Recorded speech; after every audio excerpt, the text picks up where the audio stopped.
अब हम बात करेंगे पेप्टाइड्स की।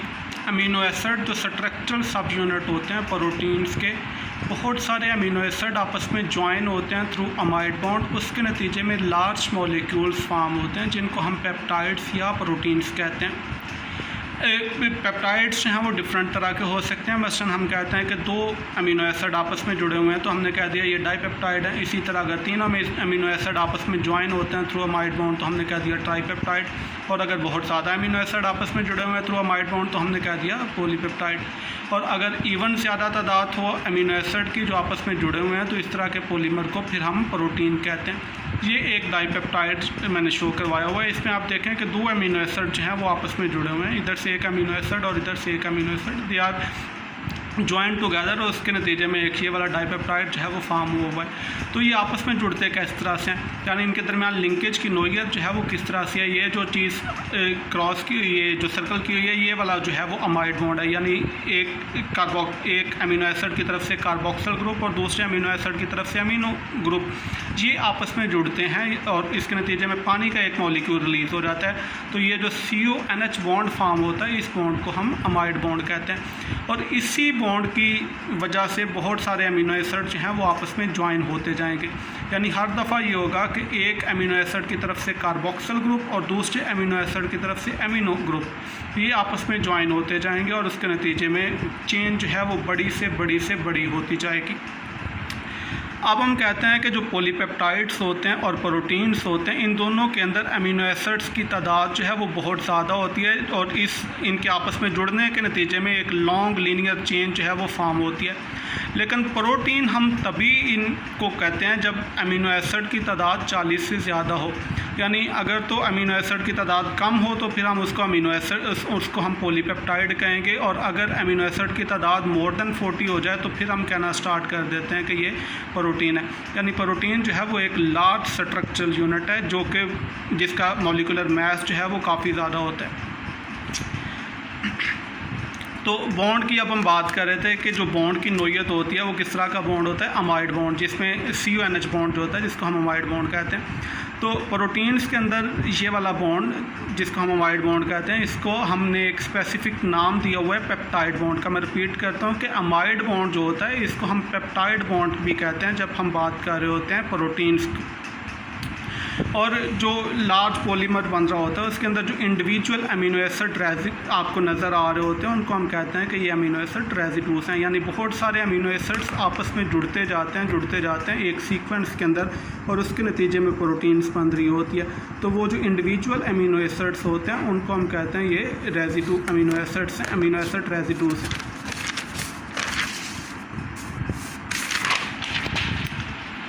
अब जो अमाइड बॉन्ड है ये किस तरह से बनता है, अभी भी मैंने आपको थोड़ी देर पहले बताया कि डाईपेप्टाइड जो है वो किस तरह से बनता है कि एक अमीनो एसिड की तरफ से अमीनो ग्रुप और दूसरे अमीनो एसिड की तरफ से कार्बोक्सी ग्रुप, ये आपस में जुड़ते हैं जिसके नतीजे में पेप्टाइड बॉन्ड या अमाइड बॉन्ड जो है वो फॉर्म होता है।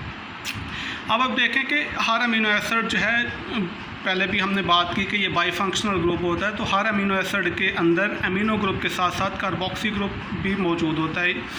तो जो दो अमीनो एसिड आपस में जुड़ेंगे जिसके नतीजे में डाईपेप्टाइड बनेगा, दोनों के अंदर अमीनो ग्रुप भी मौजूद होता है और कार्बोक्सिल ग्रुप जो है वो भी मौजूद होता है। और पेप्टाइड बॉन्ड किस तरह से बनना है कि एक तरफ से अमीनो ग्रुप और दूसरी तरफ से कार्बोक्सी ग्रुप जो है वो आपस में जुड़ेंगे तो पेप्टाइड बॉन्ड फॉर्म होगा। अब अमीनो ग्रुप जो है वो एक अमीनो एसिड की तरफ से भी हो सकता है और जो अमीनो एसिड है वो दूसरे अमीनो ग्रुप जो है वो दूसरे अमीनो एसिड की तरफ से भी हो सकता है। सेम वे कार्बोक्सी ग्रुप जो है वो एक अमीनो एसिड की तरफ से हो सकता है, दूसरे की तरफ से भी हो सकता है। तो इसके नतीजे में दो डिफरेंट तरह की जो है वो आपके पास डाईपेप्टाइड फॉर्म होंगे। मैं मिसाल के तौर पे हम कहते हैं कि हमारे पास दो अमीनो एसिड है एलेनिन और सिस्टीन, ये आपस में दो डिफरेंट वेज में जो है वो जुड़ सकते हैं। ये आप ज़रा गौर करें कि इनके जुड़ने का एक तरीका ये है कि एलेनिन की तरफ से कार्बोक्सी ग्रुप इन्वॉल्व होगा और सिस्टीन की तरफ से अमीनो ग्रुप जो है वो इन्वॉल्व होगा। इसके नतीजे में जो डाईपेप्टाइड बनेगा वो कुछ इस तरह से होगा, यानी CONH बॉन्ड जो है वो यहाँ पे होगा।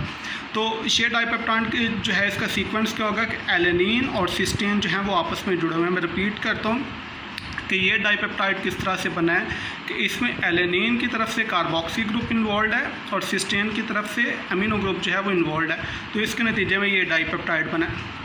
एक और पॉसिबिलिटी है डाइपेप्टाइड यहाँ पे बनने की, वो ये है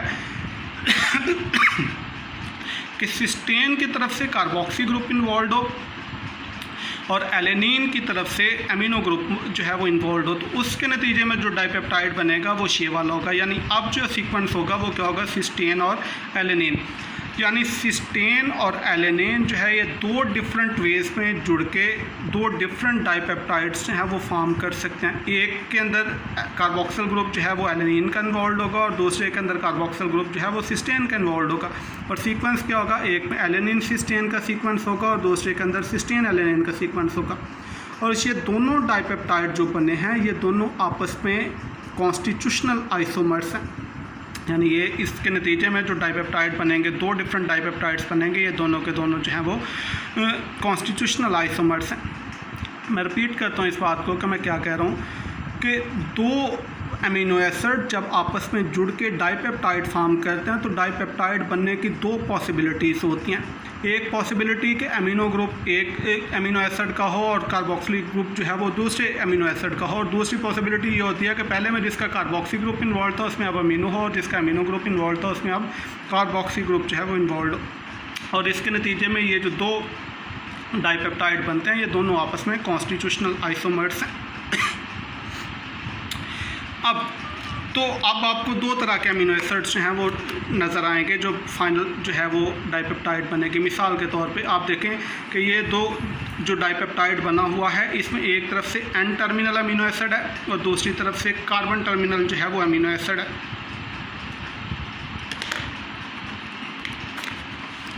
तो वो वाला अमीनो एसिड जिसके अंदर फ्री अमीनो ग्रुप जो है वो मौजूद होता है उसको हम एन टर्मिनल अमीनो एसिड कहते हैं। यानी ये वाली डाइपेप्टाइड जो है, पहली डाइपेप्टाइड जो है इसमें एन टर्मिनल अमीनो एसिड जो है वो एलेनिन है।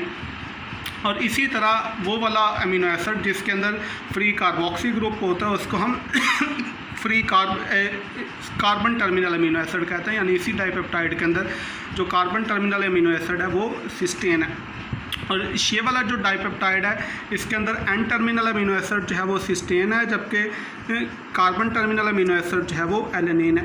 मैं रिपीट करता हूँ, मैं क्या कह रहा हूँ कि वो अमीनो एसिड जिसके अंदर फ्री अमीनो ग्रुप मौजूद होता है उसको हम एन टर्मिनल अमीनो एसिड, जबकि वो वाला अमीनो एसिड जिसके अंदर फ्री कार्बोक्सी ग्रुप होता है उसको हम सी टर्मिनल अमीनो एसिड कहते हैं।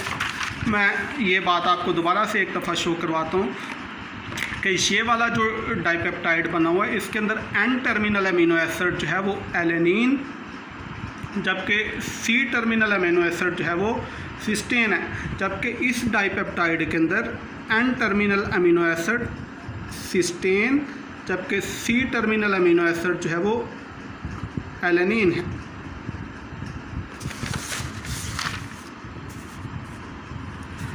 अब लिखने का तरीक़ेकार जो है वो क्या होगा, तो बाय कन्वेंशन हम यूँ करते हैं कि जो एन टर्मिनल अमीनो एसिड है उसको लेफ़्ट हैंड पे चेन के लिखते हैं और जो सी टर्मिनल अमीनो एसिड है उसको चेन के राइट हैंड पे लिखते हैं। ये वाली बात आप यहाँ पे देख सकते हैं कि जो एन टर्मिनल अमीनो एसिड है वो लेफ़्ट साइड पे है और सी टर्मिनल अमीनो एसिड जो है वो राइट साइड पे लिखा हुआ है। सेम वे यहाँ पे भी जो एन टर्मिनल अमीनो एसिड है वो लेफ़्ट साइड पे लिखा हुआ है, जो सी टर्मिनल अमीनो एसिड है वो राइट साइड पे लिखा हुआ है।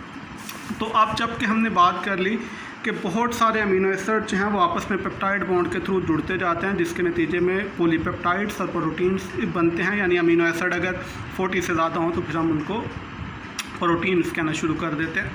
तो अब प्रोटीन के अंदर अमाइड बॉन्ड या पेप्टाइड बॉन्ड जो उनकी तादाद कितनी होगी, तो आप यूँ कह सकते हो कि अगर n अमीनो एसिड आपस में जुड़ते हैं चेन के अंदर तो जो उसके अंदर जो अमीनो बॉन्ड्स अमाइड बॉन्ड्स की तादाद होगी या पेप्टाइड बॉन्ड की तादाद होगी वो n-1 होगी। मैं रिपीट करता हूँ कि अगर बहुत सारे अमीनो एसिड, फॉर इंस्टेंस हम कहते हैं कि n अमीनो एसिड जो हैं वो आपस में चेन में जुड़े हैं तो उनके अंदर जो अमाइड बॉन्ड है या पेप्टाइड बॉन्ड है उनकी तादाद जो है वो n-1 होगी। Thank you.